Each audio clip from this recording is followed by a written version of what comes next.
Hi, I'm Mickelle Weber, founder and auteur of House of Peregrine.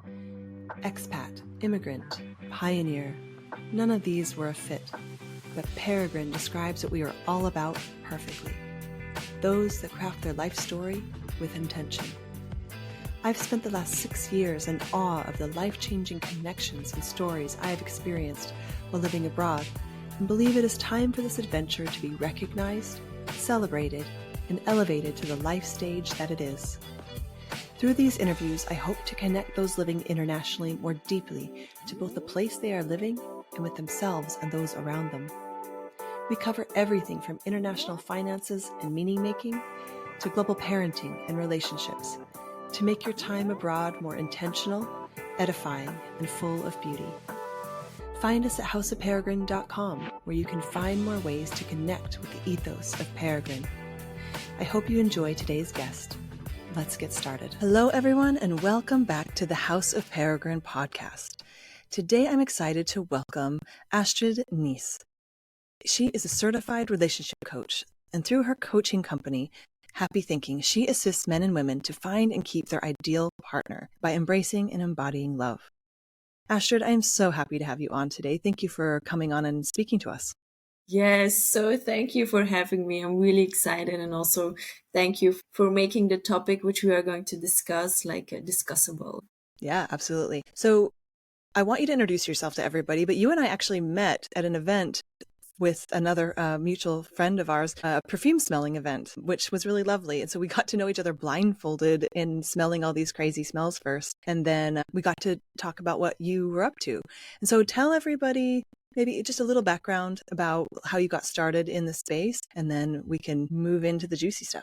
Yes. So I think because we're talking about love and relationship, it's maybe important for the audience to know like what my background is a little bit, and also my family background and how I exactly like rolled into this. So when I was 5 years old, so I'm born and raised in Belgium, but when I was 5 years old, my mom, she got in a car accident, and she was in a wheelchair for about 1 year. The same year, my sister, who was 1 year older, passed away due to a medical mistake. And 1 year later, my father committed suicide. So my mother, she's not great with emotions, like lots of parents. And she kind of unconsciously, I think, emotionally groomed me to thinking that I always was the problem. And on top of that, I have a younger brother who's 2 years younger, and they have a very good relationship. And I don't actually with my brother and my mother. So I just, like when it comes to love, like I didn't really had like that safe and secure environment to know what love is. So that was actually a bit like, without realizing the stone which made me look for what does it even mean like to love and be loved actually. And then That became like, that's the start of your journey, basically, of what you do now. So actually, so I didn't feel seen by my family. And then so what I did as a counter reaction was always like, see me, see me, see me. So I wanted to do like great studies, because I come from a conservative family, like, look, I have good grades. I failed. And when I was 21, I said like, I'm doing everything wrong because I am so unhappy. I don't understand. So then I decided to go and study abroad. And that's actually when I was 21, I decided for the first time for myself what I wanted to do. I couldn't find myself in my environment where I was born and raised, like with all the opinions of my family, the opinions of my friends, what I should do. And then I said, I can't. So I decided to study abroad. And then that's when life actually started. Nice. And where were you studying abroad? Yeah, so I studied 1 year in Denmark, then I went to Shanghai, and then I stayed 1 year in London. And actually in London chose HR, which was like the course working with emotional and spiritual intelligence, and also transformational diversity leadership. And after I finished because it was like the whole study abroad was actually international business management marketing. And I knew when I finished, like, I want to do something with this. So in the weekends, I studied coaching, and then during the week, I was just working as an executive assistant in London. And then when I had that degree, I started working part-time as an executive assistant and part-time coaching. And then actually, I was already 5.5 years in London. I came back to Belgium. And if you want to do coachings for big companies like Johnson and Johnson, the banks, Danone, you need to have specific certifications. So that's when I went to ICF to get my degree. And then the training school where I did my training, they asked me, can we put you in like Colruyt in Belgium, like different companies in Belgium to give training and coachings for us. Another two companies also picked me up. And then that's how I did always like coaching for others. But then I realized there's something very interesting. I learned the concept about having a different model of the world. So for example, IT and sales, they have a different model of the world. And then after a while, I decided to have my own company, which was called Leaders of Tomorrow. It's also co-founders. You have one IT, one needs to make it, one needs to sell it, and also companies with different family generations. For example, father and son or grandfather and son who also have a different model of the world. And then actually my friends told me, Astrid, you know so much about relationships. You need to just tell the world what you know. I was like, no, like I'm the forever single. It was way too vulnerable for me to share my story. But then it took me 2 years, and then I decided, yeah, no, this is for me and I need to do it. And I'm very happy now that I can share what I've learned and see other people grow in love as well. Nice. So I want to back up a little bit because you said something really important, and I can see in hindsight how it worked. So when you're in a corporate setting, different departments they have different models of the world. That is such a lovely way of putting it. And by the world, we mean maybe even the company. So they Yes, have a different model of the company that they're both contributing to. exactly. And so not only do they maybe have a different way they move about the world in their personal lives, but what they're collaborating on, which is the company, they have totally different models, how they interact with it, why, all these things. And so that can directly be applied to cultures, so different cultures, but also men and women or two people in a relationship. And so that seems like the connection you made. Yes, and what I find very interesting is what you say. So yeah, for example, just you have a square and you have a ball, and you can put it like in the different silos in the companies, or you can put like just for example, the man is the square and the woman is the ball. But then you have like the higher common good. The higher common good is the company, or the higher common good is the relationship. And how do these two come together, and how do you make it work? So that's what I try and do. And what I find very interesting in relationships is like when you have like a man who's attracted to a woman, initially he's actually attracted to her because she's maybe masculine, like she knows what she wants, she's strong. So actually his core traits, he's attracted to her in a woman. Likewise, when you have a woman and she meets a man and he can listen very well and he's attentive to her, which are more like feminine traits, then it's just she's attracted to that in him. So that's just really really interesting.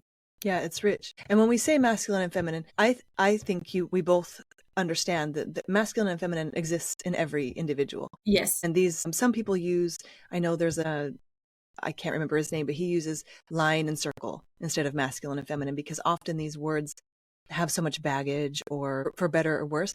But when we're talking about it in this context, I think we both understand that exists in every individual, and it's not necessarily tied to gender in the sense, like the biological sense. No, and I think what you said when we talked a little bit earlier last time is like we sometimes overextend in one area. And we talked about, getting yourself into balance. And I think it's both as well with women as with men, is like, how do I balance both dynamics which are in me actually? If you're a man and you cannot listen to your wife or your partner because you find it way too challenging or it triggers you, that's not good. But if as a woman you don't know how to hold yourself, be a strong woman and be there and be a good backbone next to your husband, that's also not good. So it's true, like you have to balance both dynamics, yin yang, how you want to call it, like black and white. Yeah, line, circle, yeah. But they're two different energies that everyone, to get to the next level, or if you're having challenges, this might be something to look at within yourself. Some people call it self-husbanding or self-wifing. Some people call it Yeah. developing your masculine, feminine traits. But I think it's lovely, and I think it's it brings things to the next level in relationship in every part of your life. So I want to back up a little bit though. So you had all this corporate training and you were seeing these two different worlds and two different, I don't know, do you call it? So I think you said worldview, which I really like, or ways of looking at the world. Model of the world. Model of the world. That is so important because I think a lot of, and right now your specialty in couples and helping people find and keep the ideal partner for them. This is a big thing in couples counseling that has been over the years. We have to have a shared reality. And that, I think, has gotten so many people in trouble. Yes. And I think, yeah, go ahead. No, and so I would love to, I think what you're bringing is we have two models of the world. They're both valid. They're both real. Yeah. And they are needing to come together. But that, I find that is a relatively new concept, if that makes sense. Yes, and I'm so happy you shared that, because actually, like, I think it was last year or the year before, like, you have something called in Belgium, which is called like 40 under 40, which is like a leadership program. And they actually rejected me and they said, you are ahead of your time. And I hear this like constantly, like, you are ahead of your time. So and actually, for me, it's basic common sense, but maybe basic common sense that we have lost somewhere along the way. Because what I find a little bit different with therapy, for example, is like I'm very action oriented in a sense that I truly believe if you take responsibility for who you are and, you know, how you present yourself in the world, you see immediate results and you shift things very quickly. That's also my approach in my coaching practice. Like, I don't talk and talk and talk. I get very exhausted, you know, when there is no change. Like, I'm like, come on, try this exercise, do this and see how it changes. And then, yeah, that's maybe different when it comes to therapy or counseling. Yeah. And I think they're both valid. But Yes. I think that it's nice to have this very, very important stance and responsibility doesn't mean blame, and it doesn't mean blaming, taking responsibility. So these words are really important to get to the heart of them, to pick them apart and get to their real meaning, because I think that it's at least for me in my personal life has been very important to assign those words to their proper meaning. So it sounds technical, but yeah, it's important. And what I really want the listeners to know is that there is nothing wrong with you. So I always compare, like, when something is not working in your, let's say, professional life, you just go and, you know, look, or even like technology, you just look what is not working in technology and you twist it and it's working. It's the same actually with your love life, but we have been, I think, maybe raised or culture wise, society wise, that if it's not perfect, that there's something wrong with us. And that's not the case. You just don't know maybe how to look at it, how to approach it. And then your love potential stays stuck. So it's not something wrong. You have to replace it. I have untapped love potential. Then it's such a different way of looking at it. And then it becomes much more adventurous as well. Yeah. I love that untapped love potential. And that can be individually if you're single, or within a current relationship. There can be untapped love potential in a current relationship even. So within yourself and within whatever you're collaborating on, whether it be a project even, or within your romantic relationship, or even a relationship with a child. Yes, I feel always in life when there's like a blockage, what kind of blockage that might be, you know, project, children, your health, then life is trying to show you something. And life is trying to show you, maybe via first showing the rain and then, you know, the sunshine, but that there is something to crack open. And I think nowadays we still have that impression, oh, there is a blockage, there's something wrong with me. No, you're about to crack open. So just a little bit longer, and it's what we said before, like, it's part of the process, it's part of life. And we do ourselves a disservice by not embracing that part of life. Yeah, absolutely. Okay, we're going to get to that. But first, I want you to tell me, just to give everyone an idea of the kind of clients you're working with right now. Like, give us a good summary of the type of things you're working on right now. So I basically have two main questions that come in my practice. You have the single person and you have the couples. The singles, they come to me and they say like, I don't understand, Astrid. I'm just not meeting anyone. And then you have the couples and they have long relationship or 4 or 5 years and they say, should I stay or should I go? So that's actually the main questions. And so I was just writing down like, so when it comes to single persons, I had one client, she was 29 and she had never kissed a boy. So she was she was very intelligent. Like I do that. I have exercises with her, with my clients. And then she was so bright in her responses. So then, it's the challenge. Okay, I'm going out. And then she had a very how do you say, secure upbringing. She was very safe. So that was one client. Another client, she said she was so funny. She was always traveling. She had a lot of fun. She was, living her life. Great job. She said, I don't have any childhood trauma, nothing going on. I don't understand, why is this not working? So that was another single. But then after a while she was meeting someone and then I just observed her reactions when it came to the relationship, and she had really a form of desperation and that she wasn't aware of, so that we really had to work on. And then a third client, she was also single and she was like, I don't understand, I love my job, I'm happy, but she was always putting herself on a second place. So, and as a woman you really have to realize, and this, it might be a bit strange to hear, but you hold the power. You hold emotional power. You are the powerhouse of a relationship. And so when you outsource that to a man, then, it can go wrong. And so those are your singles. Those are your Yeah. singles. And And then that's what you're seeing. Yeah. So when it comes to the couples, there was one, she was divorced. She had a new relationship. She had her own company. She had 2 young children. And she said, I don't understand what's going on with my partner at the moment. He doesn't want to she told me, for example, they were now moving apart, but then they wanted to, move in together. And she said, what if we, for the time being, see each other 4 times a week? And he couldn't do that for her. And I said, do you really want to be with a man who doesn't want to see you more than 4 times a week? And this just really hit home, so that we had to work on that. And then she told him, he woke up, he's being more attentive and so on. Then I had another couple and she was so funny. She was, she loves to cook. She's like this super excited woman always. But then she had this very vulnerable girl in her, and her husband wouldn't hug her.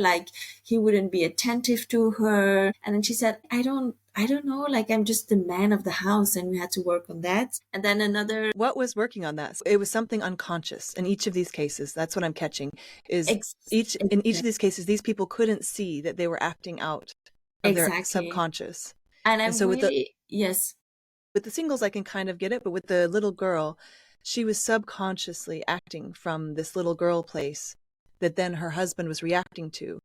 Yes. And actually she got then it's really funny because she had lost herself somewhere along the line. And then the part that she lost, she wanted to go and get from him, and he was rejecting her in that, because he was right, because it's not his responsibility, it's her responsibility. And then we had to start learning to love that part of her. And then explaining to him these are one of my needs and it makes me very happy, and can you please do that for me? But that's very different than if you tell it like this, then he has an option, does he want to give it to you or not? While otherwise she was more demanding it from him, which is not the same. But these are just very delicate intricacies. Yeah. And they're things that she probably wouldn't have seen before, so finding them is actually essential. So maybe they would have had, and again, these singles, they're having a great life. They're not, but they want love. They want to go to that next level. And in this couple, they probably would have stayed married for the rest of their lives even. Yeah. But if they want that next level of intimacy, which is what it seems like you're describing, this next level of intimacy, or having something in a relationship that they're missing. Exactly. Sometimes you can't see the things that are holding you back on your own.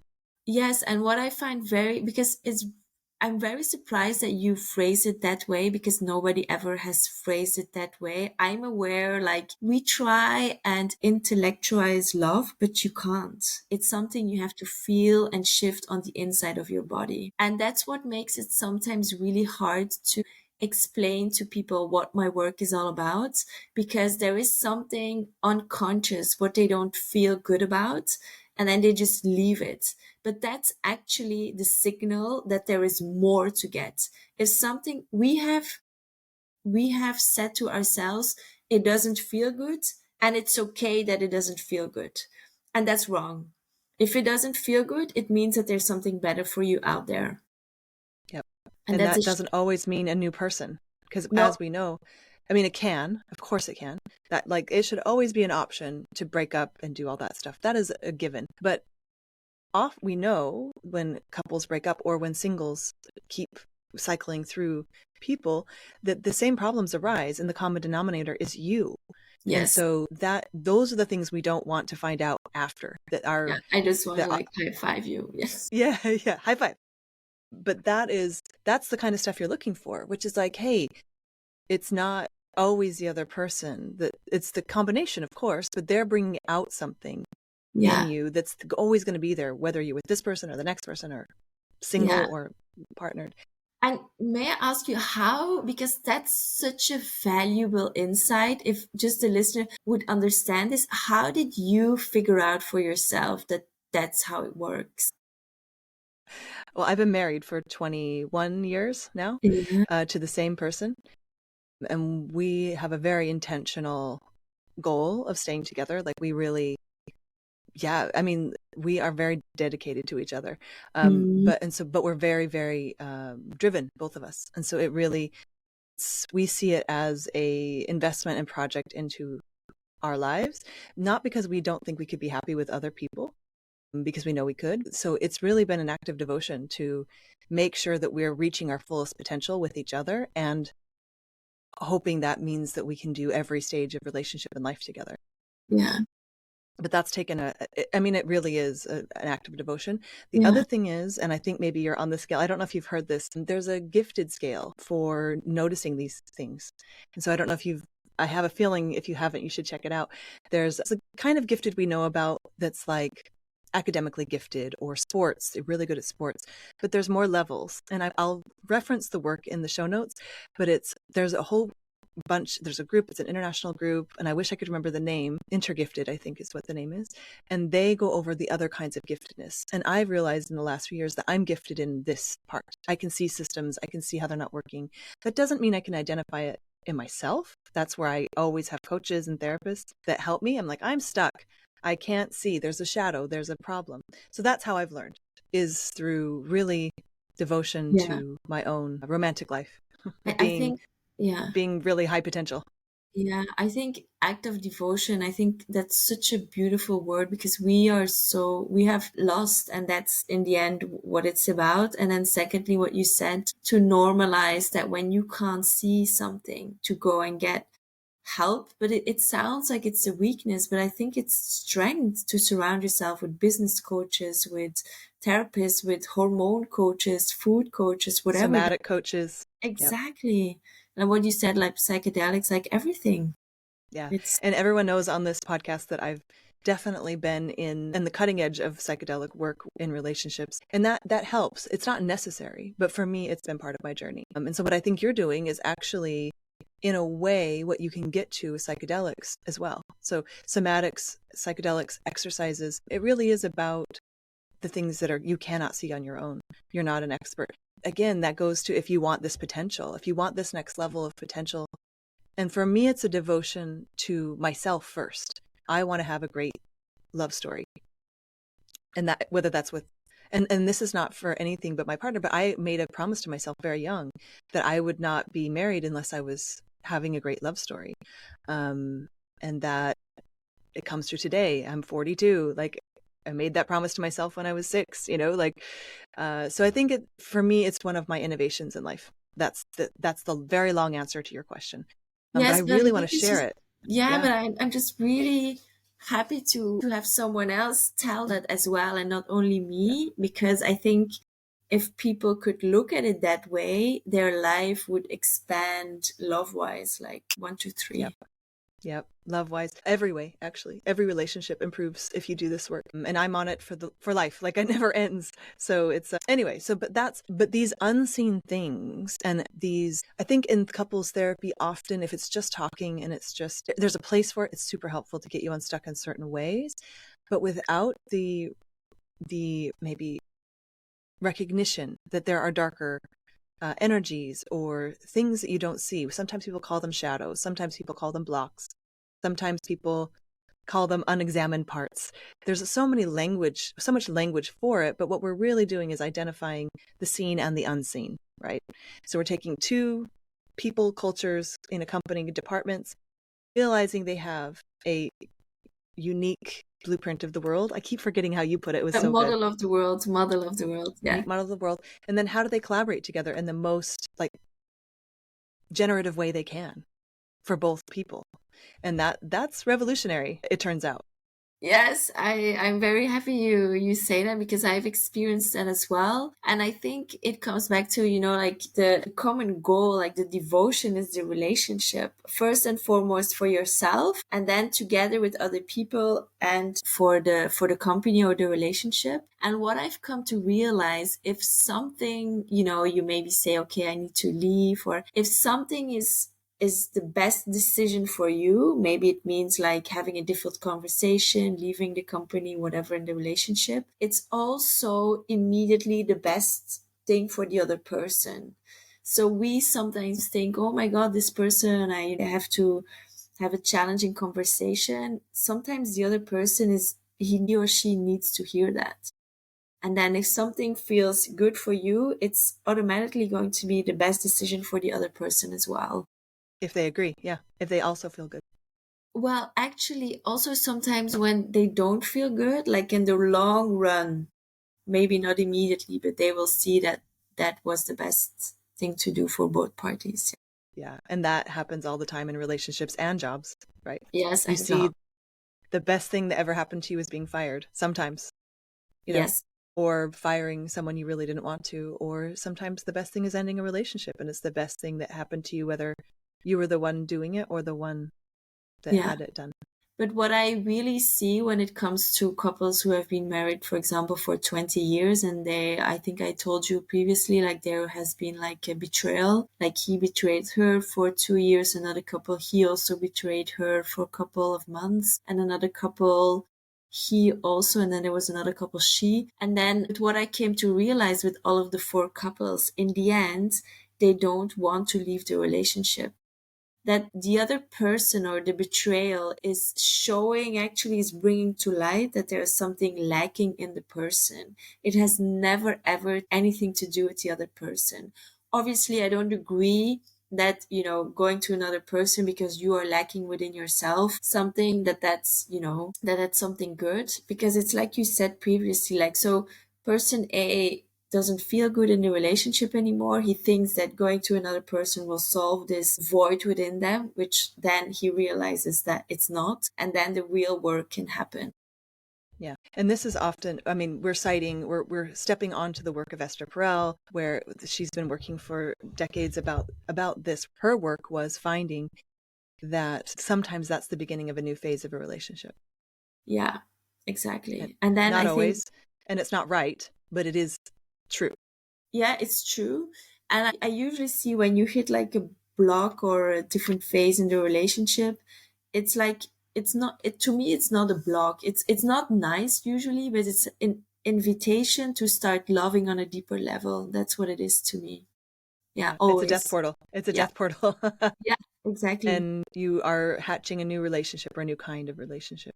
And Yeah. sometimes one person's ready for that and the other is not. And so that Yes.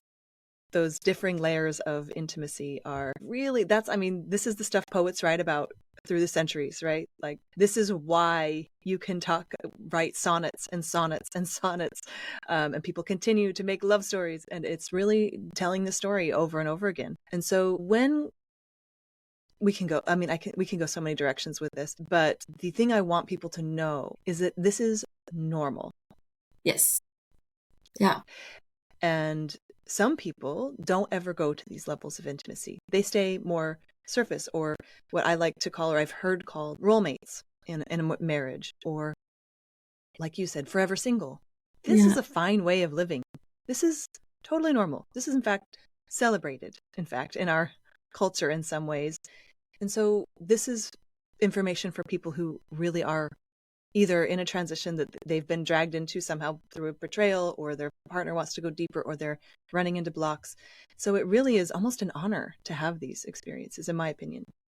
Yes, and it's really interesting that you say that, because the people who are more like on a roommate or more like surface level, although they might not always admit it and it might be too powerful for them at this stage to look at it, they remain with a certain void, but they are very good at not listening to the void, or not listening to that little voice within inside you.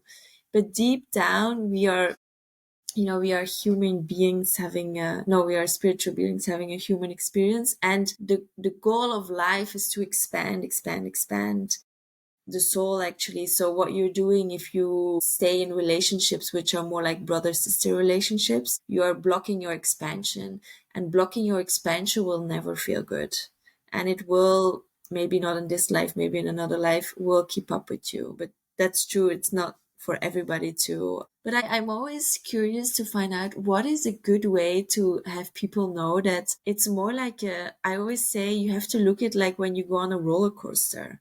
It's, it's exciting, and then you go down, and then it's exciting again. And that's the same with relationships. And I think maybe my biggest handicap, or my biggest wish for other people to show them, is that it always gets better. It can never get, you can't, like when you have like a spiritual growth, you can't go, love never becomes less. It always becomes more. Yeah. You have to have faith in that, though. You really do. And that's, again, to quote Esther Perel, some people have 4 or 5 great relationships in their life. If you're odd or lucky, it's to the same person, right? And so it's easier to start over, to see that with a new relationship. It's harder to see it within the same relationship with the same person. And I think it's unfortunate, but it's true. And so longevity is not the measure for a relationship success. It's actually the amount of nutrients, just like food. Yes. Yeah. I want to give this on a tangible level, and then we can move into maybe some of the darkness stuff we were talking about earlier, because we're both kind of nerds in this area. So on a tangible level, I can imagine like there's volumes written about betrayals being the catalyst for a relationship to end, but we all know it's ended way before that, or it's in trouble way before that. And so when people come to you, and also as singles, like there's a crisis point, right? Where you're like, I want a relationship. I'm not getting a relationship, or I have to settle for relationships that aren't good for me. That seems, and then my partner betrayed me somehow. I can't, this is untenable. These two things are untenable. So walk me through like what that looks like in your coaching practice, tangibly, just quickly. So, for example, I had a client, so he actually betrayed her for a couple of months. So they come in the coaching practice together. And then he tells me his first relationship was someone really excited. And then, like a lot of like, how do you say, like, excitement, ecstasy. And then that went down, and then he meets her. They have they have children, 3 children, relationship for 20 years. And then he tells me, actually, during the sessions, actually, I should have never married with her, because there was not like this infatuation from the beginning. But infatuation is not love, but he couldn't see that at the time. So, okay, he gets an affair. And then I also work with the lady, and I tell her, like, how does it feel?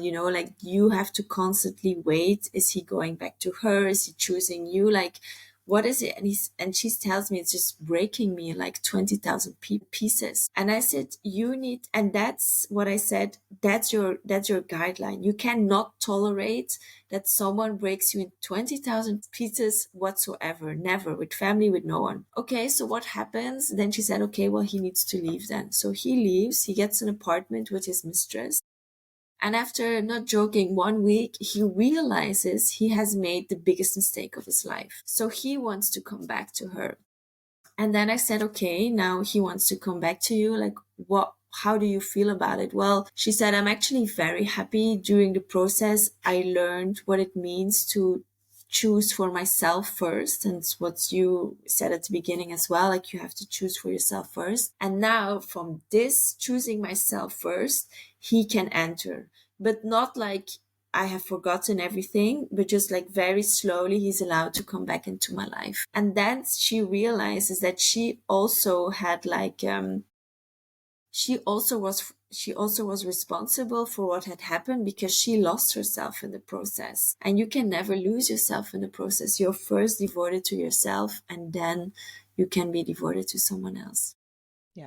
And I can hear my audience, and myself included, going, why do men, it seems like in a men and women relationship, why do you have to leave to get them to see? Yeah, so that's a very fair question. Yeah. It's what I see. I don't have like why it happens, but what I do know is that the timeline of a man works completely different than the timeline of a woman.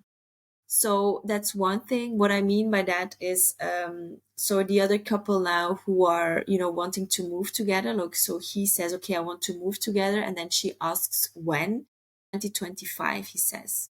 And then she's like, 2025, like, what does that even mean? So now also with her, I said, how does it feel for you when he says 2025? Well, I don't know, because it makes me restless. I don't know. It's like December, July. And then I said, what do you want as a woman? Well, she said, I want July. So now she's going to communicate with that. So for him, like, and also, for example, maybe this is more, so when you have someone, let's say it has been 2 weeks ago with a man, he might say, oh, I had her on the phone like just yesterday. So the timeline of a man works completely different. That's one.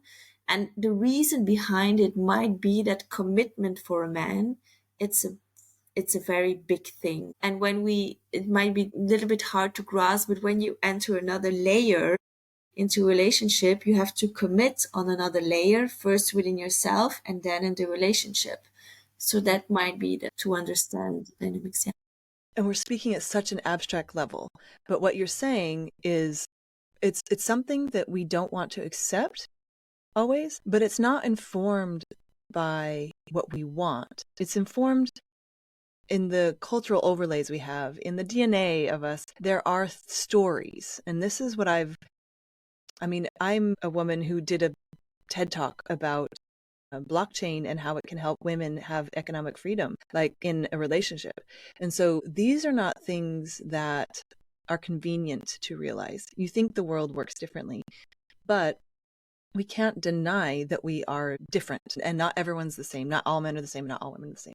But we do have cultural stories and genetic stories that we are contending with, or they're in our bodies, and sometimes we don't understand them.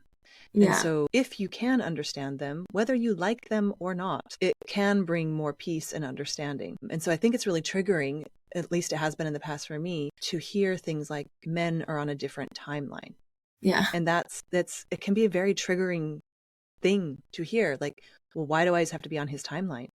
Like, women have been subjugated for centuries. Like, I'm sick of being on his timeline, which we're not. That's not what we're saying. So I would just like to make that clear. It is really acknowledging and validating that you have two different models of the world, and yours is just as valid as his, and you have to communicate that and stick to it. Yes, and that's what we've said earlier. Then you are like, okay, what am I? You're devoted to yourself, and then you're devoted to the relationship. And then I think it's how far can you go until you become resentful? What I mean is you start giving, you give someone 2 weeks, 3 weeks, but you can see after 4 weeks, then I start expecting from you. And when you start expecting from another person, you are giving too much. Yeah. And this goes to something that I know you have experienced yourself, which is what I call them unconscious or like you're making a contract with someone that they're not signing and expecting something in return. And so I think this is something that often men and women do this. People do it all the time, but realizing you're doing it can really change how you spend your energy. So explain it. It has a name. I mean, I've heard it called many things, but how do you conceptualize this idea? So that's a very interesting one. Why is that interesting? Because we can only talk about it, but then the works comes to you because you have to feel it. And see. You have to and feel experience it. Yes, it's an experience where, like, for example, when it comes to the move, someone else could have said, okay, I can tell it has to happen for me in March, because if it's later than March, I feel this is not correct for me. And someone can say it has to happen for me in September, because before that or after that doesn't feel good to me. So that's up to the person itself to feel it. And I think, But if you, for instance, say, oh, I'm going to compromise and do it in December like you want, but then I expect you to pay for more of the move then, since I'm doing, and you don't communicate any of this. yeah, These are the unconscious or give to get. exactly. Yeah, yeah. And I think that's such an interesting, because we do it, we tend to do it quite often, like also in jobs, like, okay, I will finish this paper, and then she or he will be super excited I'd finish it, and then the paper, someone just grabs it, and then you don't get recognition. So I think then we are not talking about love anymore. We are talking about a transactional relationship. And that's what we're trying to avoid. We want to have like a heartfelt, not a transactional Yeah. relationship. But that can be a big one in everywhere. So when I learned that about myself and others, it was a game changer. I started being much more aware of myself Yeah, and what I was bringing into my life. And again, not blaming myself or the other person. It really is about awareness. yeah. And so that it's super important. And I think you also have to. So what I find very interesting, I think I heard Brené Brown say that.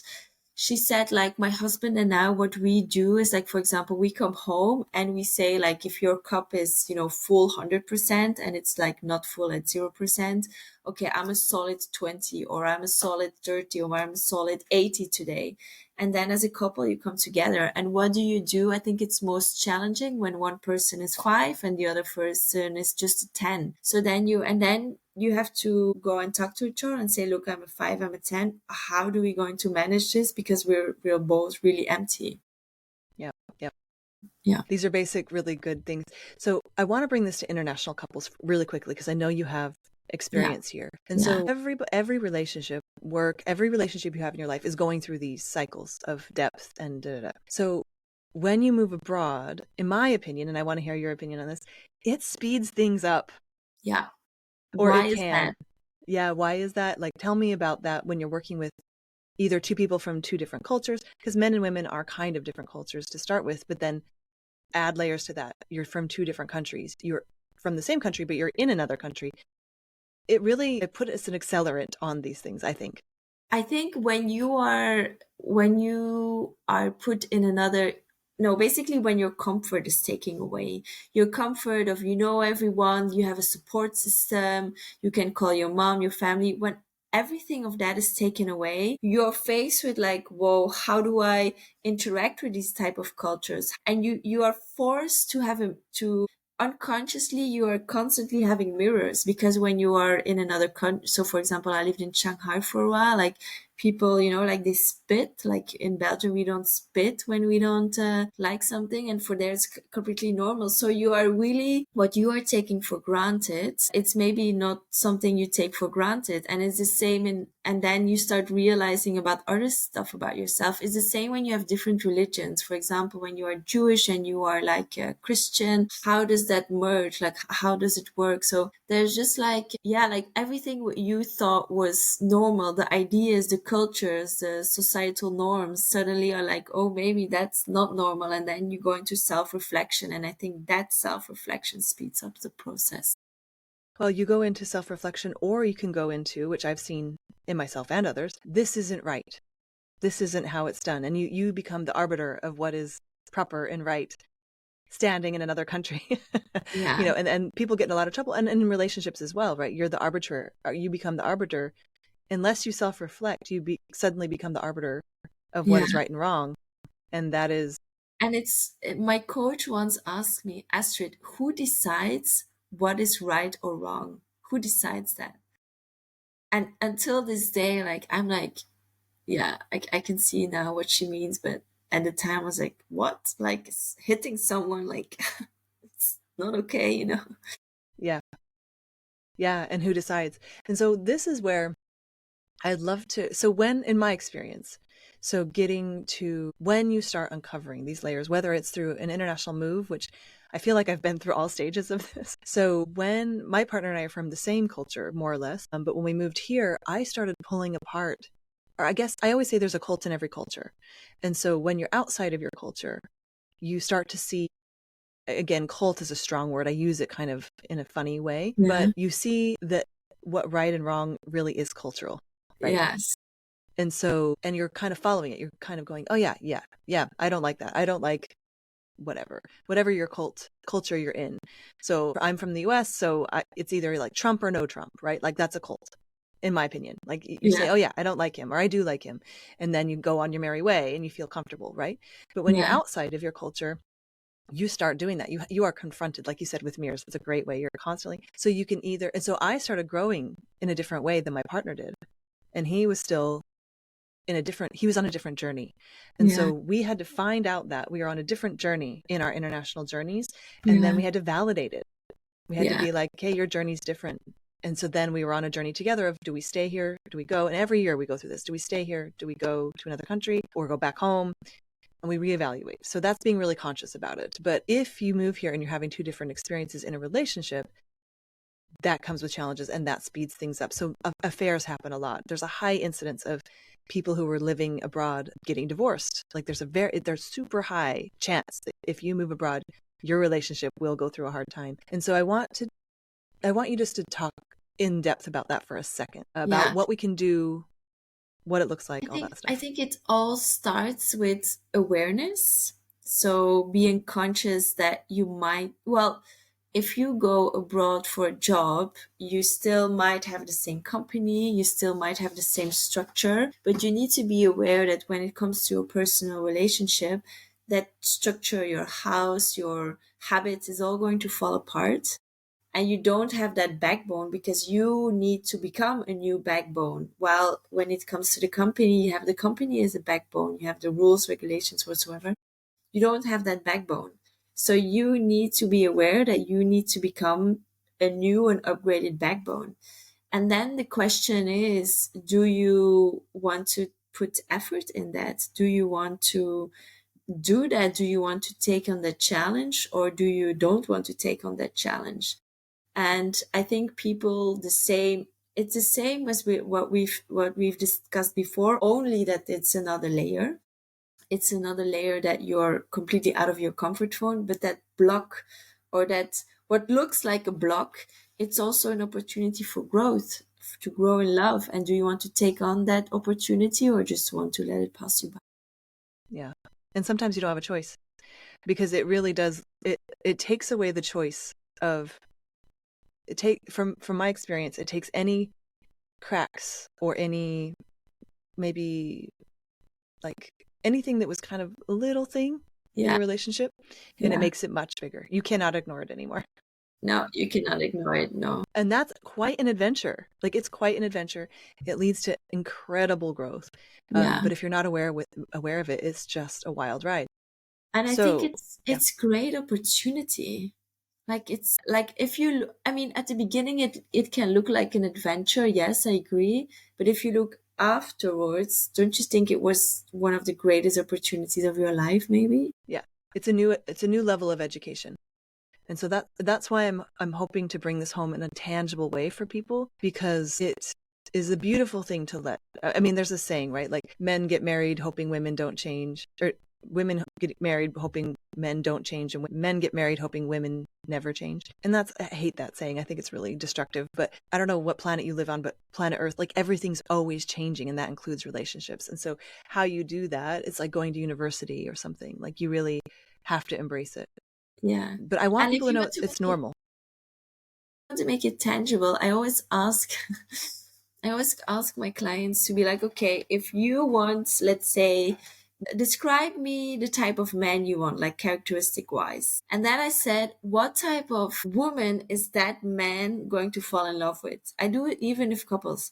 And then they're like, okay, maybe I have some, like things I need to work on. But that's a great question to also ask when you have moved abroad. Like, okay, so who is this person going to be here? And, like what is this person wants or need from their partner who also moved with them?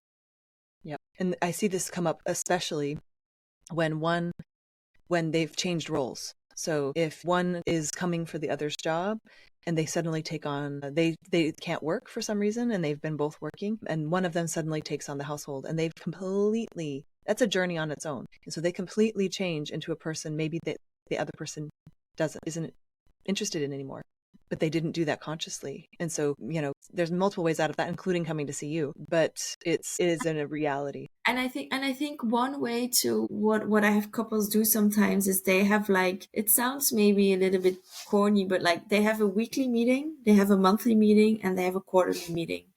Just that, they're all looking in the right directions. And when you talk about things and you make them talkable and discussable, and there is no resentment and everybody feels good, then it's easier. Like, don't shove it under the carpet. Don't do it.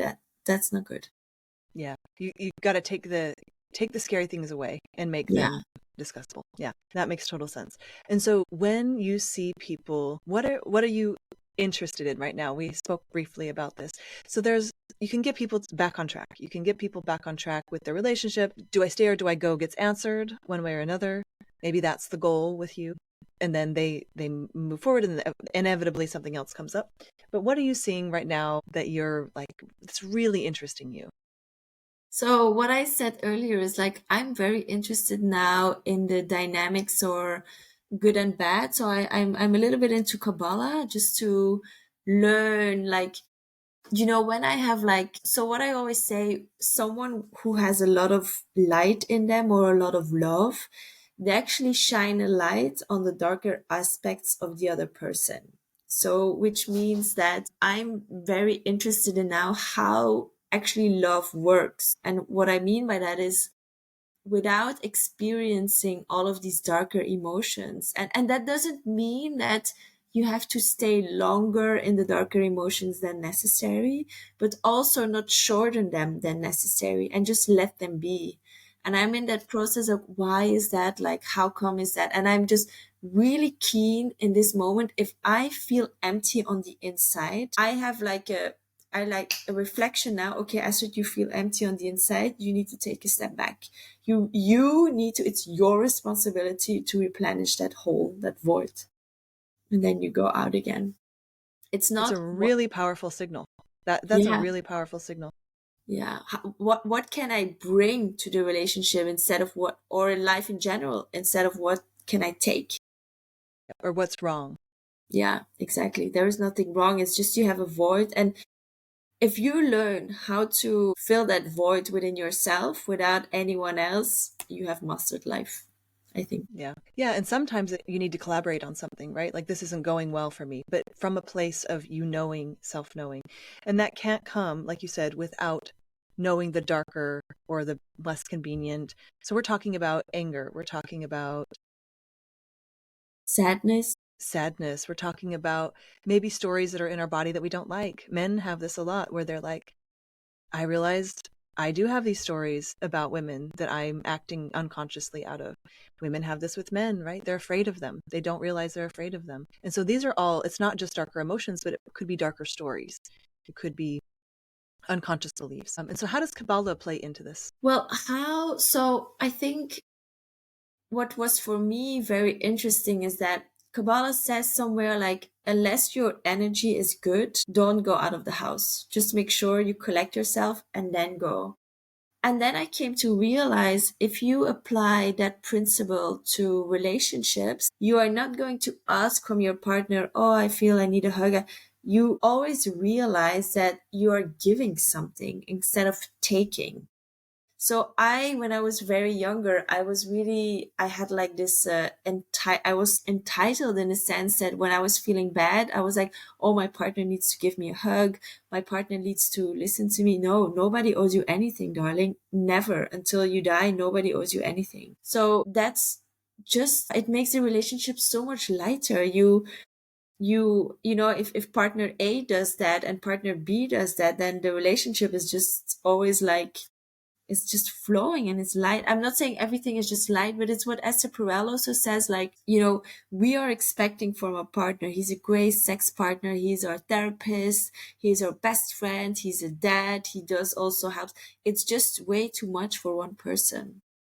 So I think getting a coach and doing the work you need to do with someone who's objective, someone else, and then you can enjoy your relationship much more. Yeah. And I actually hate the word objective in this context. I'm sorry to say, but because of what it means for women, honestly, because it sometimes assumes that women aren't being objective, but they are being objective about their own experience. What I love to hear is that you're a mirror for what's potentially going on, because for many years, and this is just my experience and my baggage, I would have therapists say, well, I'm objective and you are expecting too much. And I would say, not fight that, but I took it on, and then it held our relationship back for a really long time, to think that the therapist or the coach was the objective one in the room, because they come with their own. Yeah. And I'm sorry to bring this up with you, but so that's, no, it's okay. I think it's really important that it's such an important person to have that can mirror back to you and be like, is this what you mean? Is this what you want? But they are not objective. They have their own stories. They have their own baggage. They have their own whatever. So you still have to be, again, the expert at yourself and your own advocate. Exactly. And I think that, again, like, you can use that word. I'm not trying to take it away from you, but no, but I think I'm very happy, because what sometimes clients do is like they come to me and they're like, you're the expert and you know everything. No, I'm felicitating this process. But what I said previous, you need to feel, where is your boundary? You need to feel it. And I also don't want that responsibility as a coach or as an expert or as whatever therapist. I don't want it. Yeah. And do you think this is where, and do you ever have this? I think, for me at least, that's where it comes in, when you need to find those boundaries of having maybe a therapist or a somatic coach, or where you're up leveling in your relationship. You have to up level and find your own edges over and over and over again. And so for me, it's been a really powerful combination of always having someone that's just for me, that's coaching me in business or personal. Yeah. And then the relationship has its own coach. And this is, again, we're coming from a very privileged point of view. Before I had coaches, before I thought of that, I was reading books like crazy. So I call them like my podcast coaches. Like, I would just listen to podcasts about it, because I didn't have the resources, or maybe even the knowing that it was necessary. And so people can do that as well. Yeah. And I also think, like, when I was living in London, like, I didn't have the resources as well. Like, I was listening podcasts, I was reading secondhand books, like, but what I do think, there's always a way within your environment. Everybody has a way. Like, I don't believe that you can't, like, because I also believe that you chose a certain path maybe, and that in that environment, those lessons are meant for you to grow, to expand. So I think there's always opportunities for you to learn and to grow. Yeah. And again, like, hiring a coach is one way, and it's a very direct way. If someone were to hire you, I have full like, you are a very skilled and a wise person. So I'm really, really happy you could go on this crazy journey. Like, we've just talked about everything. I hope everyone could follow along, because you are very talented, and I can tell that you've done a lot of work in this area and are helping people find a way in these harder to reach places. I would say they're harder to use our mind for. Yeah, I think I just want people to know that it's just untapped potential in what area: finance, health, love. It's untapped, and there's nothing wrong with you. That's the main thing I want to give the audience today. Yeah. Me too. Normalize this journey. It's going deeper, going further, and your own journey. Yeah. Astrid, it's been a pleasure. I'm going to be mindful of your time and wrap it up, but we could talk about this for hours. Please tell people how they can reach you if they want to work with you or know more.